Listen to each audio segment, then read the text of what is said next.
death can be a beautiful thing, beyond all the stigma associated around the event. It's the beginning of a world that starts directly from the end of another. When a whale dies in extreme depths, they sink towards the ocean floor, where entire ecosystems arise from their decomposing bodies. This is called a whale fall. Mike's EPM suit had left 3 days' worth of footage. Henry was put on the task of preparing and reviewing. While we couldn't save him, nor the suit, we could at least figure out how Mike died. As we waited, the captain decided it was time for me to learn the truth about their mission, and why no one on the surface had ever heard of the scientific wonder that was Talos. "You saw all the dead sea creatures littering the ocean floor around the station?" Robert asked. I recalled the hundreds of mangled bodies of fish, not the most welcoming sight to the abyss. James told me something compelled them to dive down here, some sort of sound. Robert nodded as he pulled up a computer. After a moment of fumbling, he clicked on a sound file.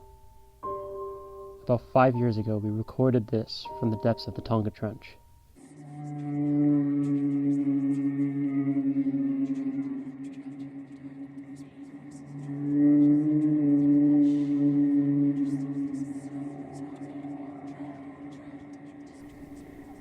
It was an oddly synthetic sound, like a whale's mating call had been pitched down and jumbled around, and in the midst of it there was something that sounded like a whisper.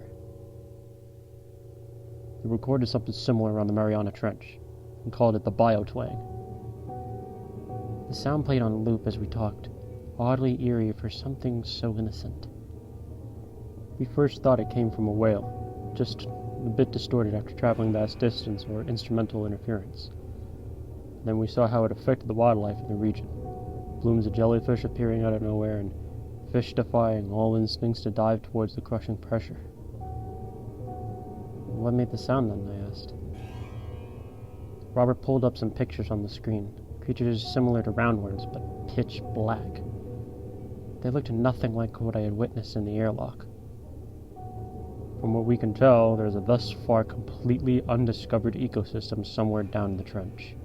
Isolated for millions of years, unaffected by mass extinction events, they've evolved quite differently from life we see on the surface.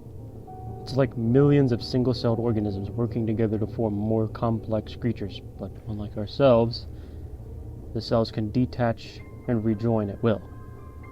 We named it the Syncytium." "That's what killed Mike?" "Could be part of it, but what we saw in the airlock was far larger than the microorganisms we gathered here."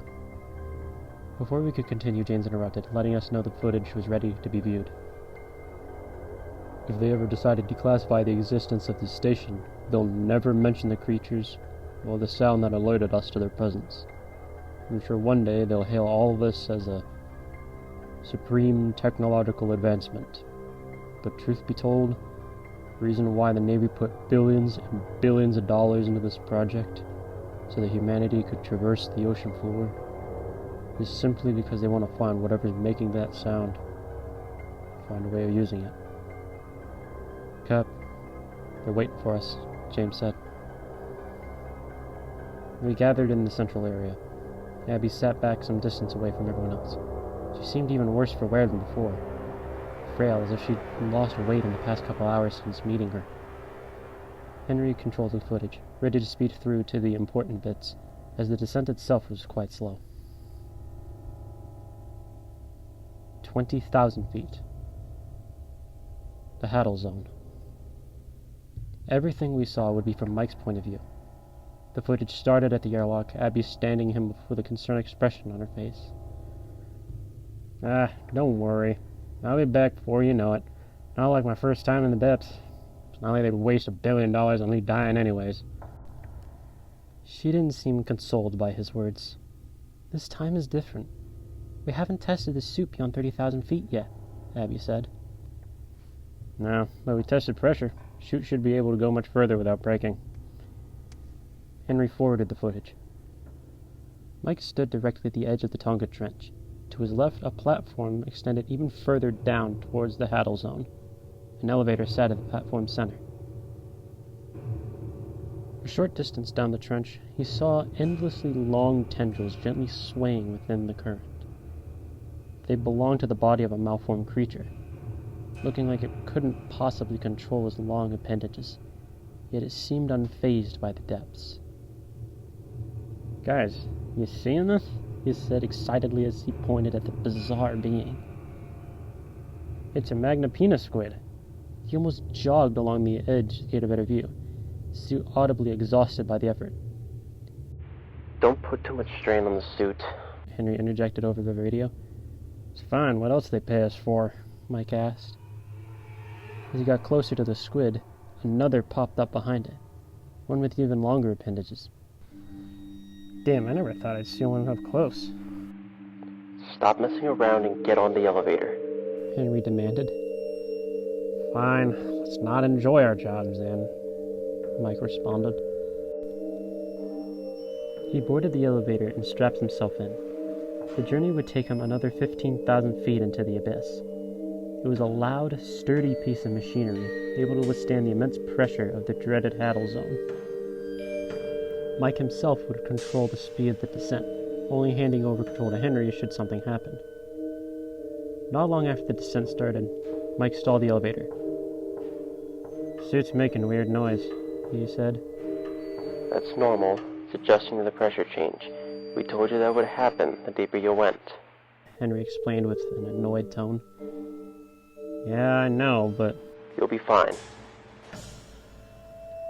27,000 feet. Once more, Mike stopped the elevator, directing his gaze at the edge sticking out from the cliffside. On it lay the corpse of a bowhead whale, almost half a planet away from its natural habitat. The whale had been partially hollowed out, riddled with deep-sea eels, tiny, eyeless fish, an entire ecosystem thriving from its death. "How'd that whale get here?" Mike asked. "It died, like all the other creatures down here," Henry said. "Yeah, but it's a bowhead. At least I think it is. Don't they live around the Arctic?" Henry sighed. "Just continue the descent." 35,433 feet. Horizon deep.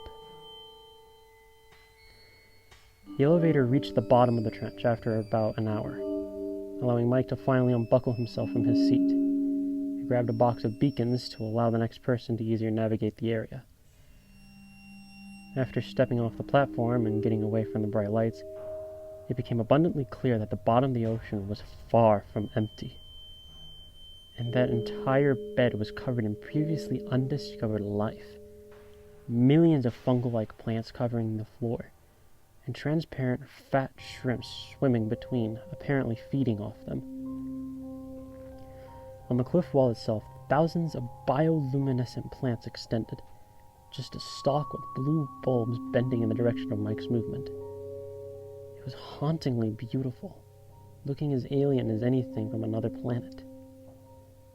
He continued along the cliffside, putting down a beacon every 100 feet or so. "I've expected this place to be so horrible," Mike said. "You know, being named after the god of the underworld and all." No one responded to his comment. "You guys can still hear me, right?" "Yes, Mike, we can hear you. We're here to work, not make stupid quips," Henry said. "Has anyone told you how much life better can be if you at least try to enjoy it? Henry, stop being such a killjoy. We're making history down here." Henry didn't respond. "How about you hand Abby the radio? Hell, I'd rather listen to the captain ramble about protocol, going on and on."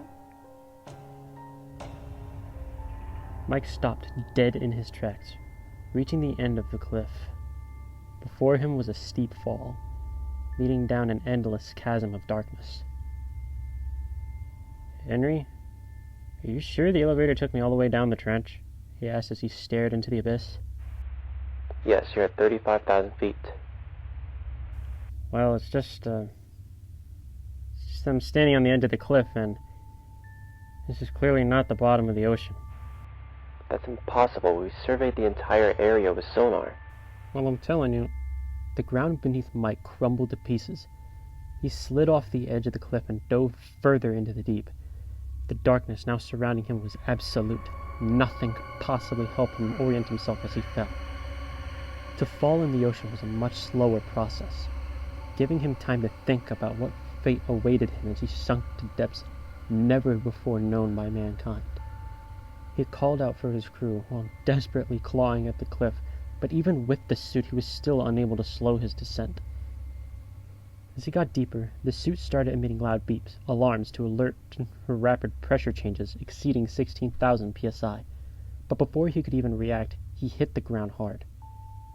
Mike fell silent, passed out from the impact. Depth unknown. The void. Minutes after landing at unknown depths, Mike awoke to the sound of his suit beeping. The suit had held its ground and was starting to adjust to the new pressure. The manometer broken, and with his tracking device malfunctioning, we could only try to guess how far he'd fallen. Mike grunted as he got to his feet, taking time to figure out what had just happened. "Henry, you there?" he finally said. No response. "Captain? Anyone?"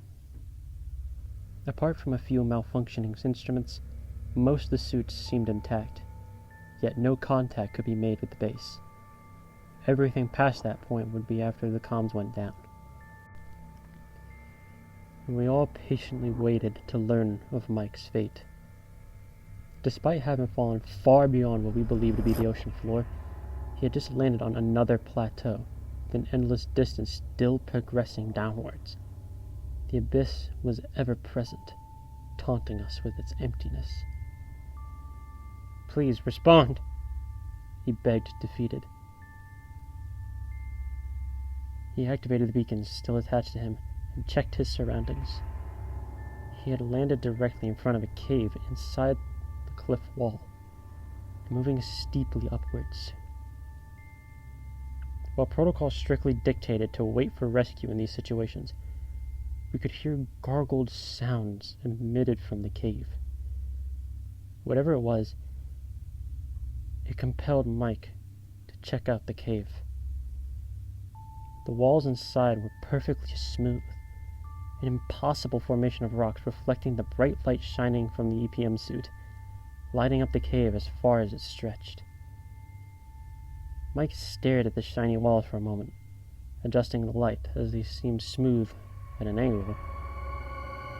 But when light was pointed directly at them, it uncovered bizarre patterns, like symbols not corresponding to any known language. While he studied the symbols, a loud sound shook the cave, almost sweeping Mike off his feet. It sounded similar to the biotwang, but with a slight difference as the rhythm was changed. It seemed to put Mike further into a trance.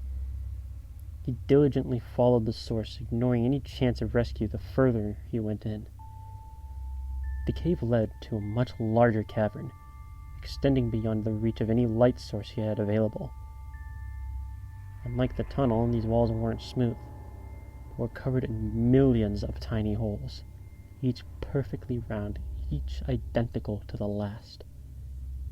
Upon closer inspection, the holes weren't empty, but were filled with worms, just like the ones we had seen spew out of his body inside the airlock. They wriggled and reached for Mike as he walked through the cavern, pulled towards the sound in the distance, getting louder with each passing step. The deeper he got, the less he seemed distracted by the holes, which were growing in size alongside the worms. Mike's only hypnotic objective was to reach the sound. On top of the worms, spindly, long-legged creatures walked across. They looked like shellless spider crabs, dipping their limbs into the worms, merging temporarily while seeming to feed them. For each dip into the holes, their limbs grew shorter, while the worms expanded. Eventually, he reached a corner of the cavern, and with it, the source of the sound. It was a half-consumed whale calf attached to the wall, bound by hundreds of massive worms extending into its torn flesh. Despite being half-eaten and broken beyond any chance at life, somehow didn't succumb, as if the worms themselves kept it alive. Involuntary life support, repurposed for their own needs. The cavern gaped open its half-eaten jaw, so mangled Mike could see straight into his vocal cords, which were also covered in the worms, tugging and moving them into position. The whale screamed, emitting another jumbled sound that pulled Mike even closer. While Mike was distracted, several worms had emerged from their holes, rapidly swarming around him. Within seconds, they had joined together, wrapped around his legs, climbing up the suit. It temporarily brought Mike back to sanity as he tried to tear the worms off, but they were far faster than him, trapped inside a slow metal box. He stumbled to the ground, allowing more worms and their spindles to cover each of his limbs. The creatures merged together, forming a sheet of flesh that soon covered the entirety of his body. Mike fell silent, and the camera showed nothing but flesh-colored mass, muffling any audio save for Mike's panicked breath. He screamed as a loud bang almost broke the speakers, the sound of his suit being perforated and the mesh refilling the hole we had found on the sole of his feet. The creatures had gotten inside his suit, digging into his flesh. Mike crying in agony before falling silent. We all stood speechless in front of the monitor, now displaying nothing but a timer, proving the camera was still running. Abby had left and James followed to console her. "That can't be it," Robert said. "Let me fast forward it," Henry said, half whispering in shock. We forwarded through almost 3 days of nothing, while the worms incubated inside Mike, trapped alone in the cavern, no one knowing where he was. The camera finally started clearing up, the flesh sheet peeling off as the fuse showed that Mike had returned to the elevator. The 3 days down in the trench was the Cinca team had occupied, covering it with their flesh bandages. Mike was controlling it, or whatever remained of him inside the suit. He wandered towards the station, flakes of Cinca-teal flesh falling off him with each step. His crew called out for him over the radio, now that they could reach him, but Knight could do nothing but gargle as worms had consumed most of his lungs. At the airlock, he stumbled inside, ready to unleash hell within the station, but for a brief moment Mike managed to halt himself. Perhaps the thought of hurting those he loved was enough for him to temporarily gain control. Just enough time to shut down the airlock, putting himself into lockdown. Mike collapsed to the ground. He had died days ago, but his will remained even as he turned into nothing more than a vessel for the horrors he now carried within him. The footage ended. We stood in silence for a moment, none of us daring to speak a word about the cause of Mike's death. I hardly believed it, despite having once fallen victim to the same fate. "Henry, call headquarters. Tell them we're shutting this project down," Robert said, breaking the silence. "Jennifer, destroy the sample from the airlock. It's still sealed, right?" Jennifer nodded before heading towards the lab. "We need to make sure whatever this is, it stays in the abyss." I joined Henry as he attempted to call headquarters, the radio returning nothing more than jumbled static. Robert was checking on the security feed, sending out drones to scavenge for the Cinca team at the elevator. "Captain, comms are down. Can't get any signal." On the security feed, we saw that the flesh of the Cinca team had stretched along the ground, covering some of the corpses of fish that had littered the ocean floor. It was impossibly large, using the elevator and platform as a scaffold for climbing up towards the station. A loud metallic clang sounded through the station, followed by an alarm. "What the hell was that?" I asked. "Hull breach, Sector C," an automated voice said. "Isolate it," Robert demanded. "What about just do it?" Henry frantically tried to navigate the security system, attempting to get an idea to the extent of the damage. "What's in Sector C?" I asked. "It's the lab." "Fucking hell. I hope Jennifer didn't get there yet," Henry said.